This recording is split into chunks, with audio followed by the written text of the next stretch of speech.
What keeps us healthy and happy as we go through life? If you were going to invest now in your future best self, where would you put your time and your energy? There was a recent survey of millennials asking them what their most important life goals were. And over 80% said that a major life goal for them was to get rich. And another 50% of those same young adults said that another major life goal was to become famous.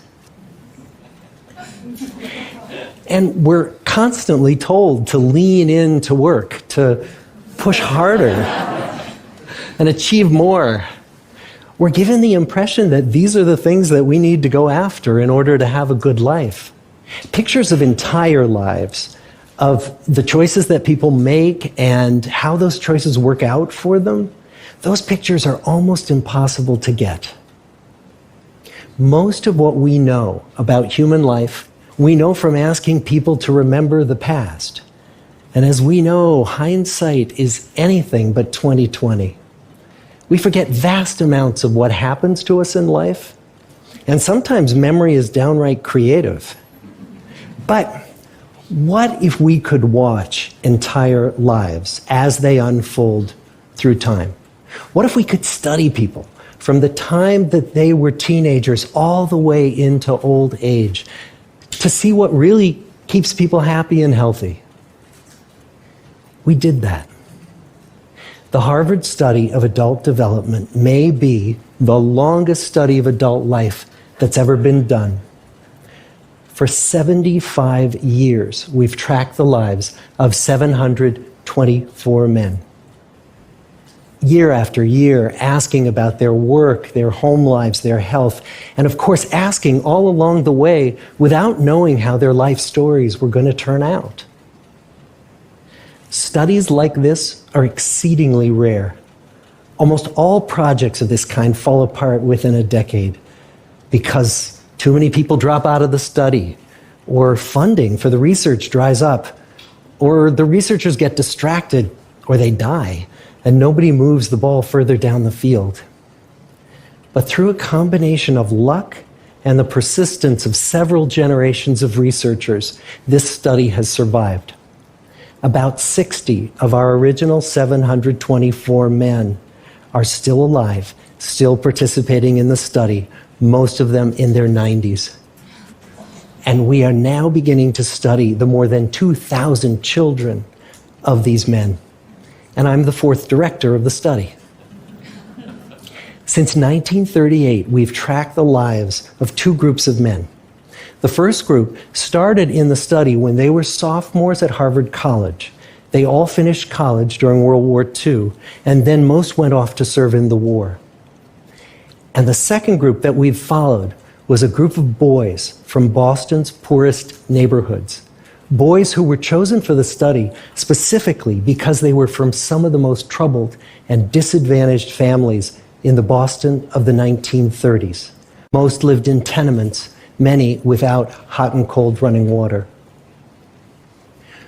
When they entered the study, all of these teenagers were interviewed, they were given medical exams. We went to their homes and we interviewed their parents. And then these teenagers grew up into adults who entered all walks of life. They became factory workers and lawyers and bricklayers and doctors, one president of the United States. Some developed alcoholism, a few developed schizophrenia. Some climbed the social ladder from the bottom all the way to the very top, and some made that journey in the opposite direction. The founders of this study would never in their wildest dreams have imagined that I would be standing here today, 75 years later, telling you that the study still continues. Every 2 years, our patient and dedicated research staff calls up our men and asks them if we can send them yet one more set of questions about their lives. Many of the inner city Boston men ask us, "Why do you keep wanting to study me? My life just isn't that interesting." The Harvard men never ask that question.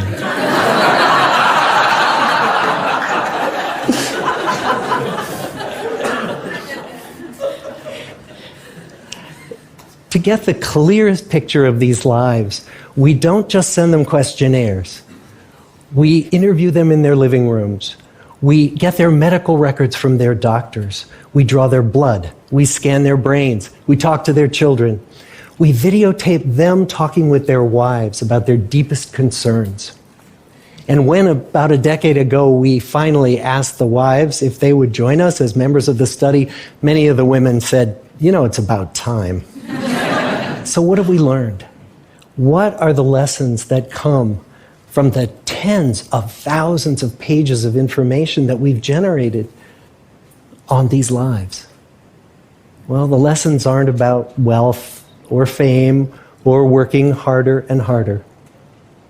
The clearest message that we get from this 75-year study is this: good relationships keep us happier and healthier. Period. We've learned 3 big lessons about relationships. The first is that social connections are really good for us and that loneliness kills. It turns out that people who are more socially connected to family, to friends, to community are happier, they're physically healthier, and they live longer than people who are less well connected. And the experience of loneliness turns out to be toxic. People who are more isolated than they want to be from others find that they are less happy, their health declines earlier in midlife, their brain functioning declines sooner, and they live shorter lives than people who are not lonely. And the sad fact is that at any given time, more than 1 in 5 Americans will report that they're lonely. And we know that you can be lonely in a crowd and you can be lonely in a marriage. So the second big lesson that we learned is that it's not just the number of friends you have, and it's not whether or not you're in a committed relationship, but it's the quality of your close relationships that matters. It turns out that living in the midst of conflict is really bad for our health. High conflict marriages, for example, without much affection, turn out to be very bad for our health, perhaps worse than getting divorced. And living in the midst of good, warm relationships is protective. Once we had followed our men all the way into their 80s, we wanted to look back at them at midlife and to see if we could predict who was going to grow into a happy, healthy octogenarian and who wasn't. And when we gathered together everything we knew about them at age 50, it wasn't their middle-aged cholesterol levels that predicted how they were going to grow old. It was how satisfied they were in their relationships. The people who were the most satisfied in their relationships at age 50 were the healthiest at age 80. And good, close relationships seem to buffer us from some of the slings and arrows of getting old. Our most happily partnered men and women reported in their 80s that on the days when they had more physical pain, their moods stayed just as happy. But the people who were in unhappy relationships, on the days when they reported more physical pain, it was magnified by more emotional pain. And the third big lesson that we learn about relationships and our health is that good relationships don't just protect our bodies, they protect our brains. It turns out that being in a securely attached relationship to another person in your 80s is protective. That the people who are in relationships where they really feel they can count on the other person in times of need, those people's memories stay sharper longer. And the people in relationships where they feel they really can't count on the other one, those are the people who experience earlier memory decline. And those good relationships, they don't have to be smooth all the time. Some of our octogenarian couples could bicker with each other day in and day out. But as long as they felt that they could really count on the other when the going got tough, those arguments didn't take a toll on their memories. So, this message that good, close relationships are good for our health and well-being, this is wisdom that's as old as the hills. Why is this so hard to get and so easy to ignore? Well, we're human. What we'd really like is a quick fix, something we can get that'll make our lives good and keep them that way. Relationships are messy and they're complicated, and the hard work of tending to family and friends, that's not sexy or glamorous. It's also lifelong. It never ends. The people in our 75-year study who were the happiest in retirement were the people who had actively worked to replace workmates with new playmates.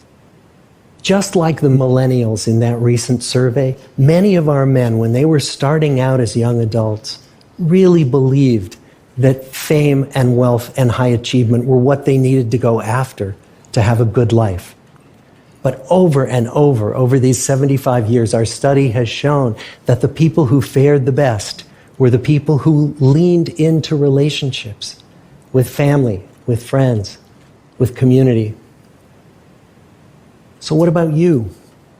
Let's say you're 25, or you're 40, or you're 60. What might leaning into relationships even look like? Well, the possibilities are practically endless. It might be something as simple as replacing screen time with people time, or livening up a stale relationship by doing something new together, long walks or date nights, or reaching out to that family member who you haven't spoken to in years, because those all too common family feuds take a terrible toll on the people who hold the grudges. I'd like to close with a quote from Mark Twain. More than a century ago, he was looking back on his life, and he wrote this: "There isn't time, so brief is life, for bickerings, apologies, heartburnings, callings to account. There is only time for loving, and but an instant, so to speak, for that."